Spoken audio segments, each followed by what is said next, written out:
I'm Norm Wagoner from More Living Magazine. Today we're going to the Wildwood Forest in Cedar. In 1938, a young logger and farmer named Merv Wilkinson bought the Wildwood property, beginning a lifelong exercise in sustainable forest management.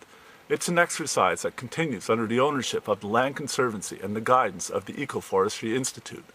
I spoke to Wildwood on-site manager Jay Rastogi about Merv Wilkinson's legacy and the past, present and future of Wildwood. The initial idea when he first started managing the forest or first bought the property was to practice agriculture, and this land isn't very suitable for agriculture, and one of his teachers pointed that out to him and suggested that forestry would be a far better choice. The idea was to harvest an amount equivalent to the annual growth rate, and the assumption was that the stand volume wouldn't fluctuate much over time, and that there'd be forest forever and you'd have a uniform amount of wood coming out of the forest.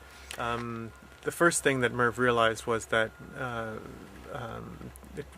you're only thinking about volume and not habitat, and it was the pileated woodpeckers really that led him to that. And so the first kind of ecological ideas to be incorporated was the idea of leaving habitat trees for woodpeckers. And then the next big jump in ecological thought, I think, happened in the late 80s, early 90s with when all the conflict was happening in BC around Clackwood and Carmanah and so forth, and academics were visiting, and I think Chris Mazer and Nancy Turner and Duncan Taylor and Alan Gregson, these people were really key to helping him understand a bit more about the complexity of nature.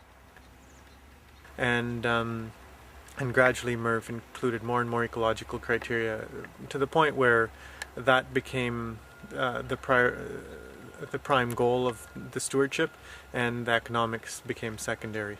But our intent now is to kind of continue Merv's legacy along that trajectory, to think of humans as part of the landscape, so we do want to interact with the forest. But do so in a way that maintains the diversity of the forest, the structural complexity, and a variety of volume. We now have permanent sample plots every 100 meters, and this is an attempt to try and get some hard data behind the management. Really, most of the management up till now has been by eye, and that has some advantages but also some disadvantages.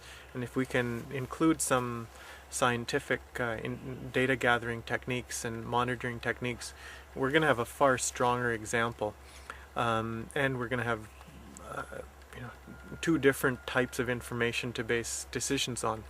And I think one of the things we're finding from it is the stand structure has certainly changed a lot in the last 75 years, but also species composition has shifted. These are things that aren't necessarily apparent by eye, because if it takes 50 or 70 years for changes to show up, we get accustomed to that change and don't realize what's different and what's not. So I think the scientific data gathering is going to help both with the management and with us being able to take the story from here and apply it to other places. The real reason the Land Conservancy was interested in buying Wildwood was because of its influence or potential influence on society. And we get thousands of students, especially college and university students, come through. And then we also hold workshops for the general public on a variety of topics. Certainly ecoforestry, that's kind of the main topic we talk about, but also things like plant identification and mushroom identification and non-timber forest products, things like basketry, edible teas and edible plants in general, bird identification and reptiles and so forth, right? So there's a huge range of topics that we can devise workshops around, but they all act as an avenue to try and understand the forest better and try and understand the interrelatedness of things and how doing one thing affects the rest. Thanks for visiting. Bookmark this website for more videos from More Living Magazine.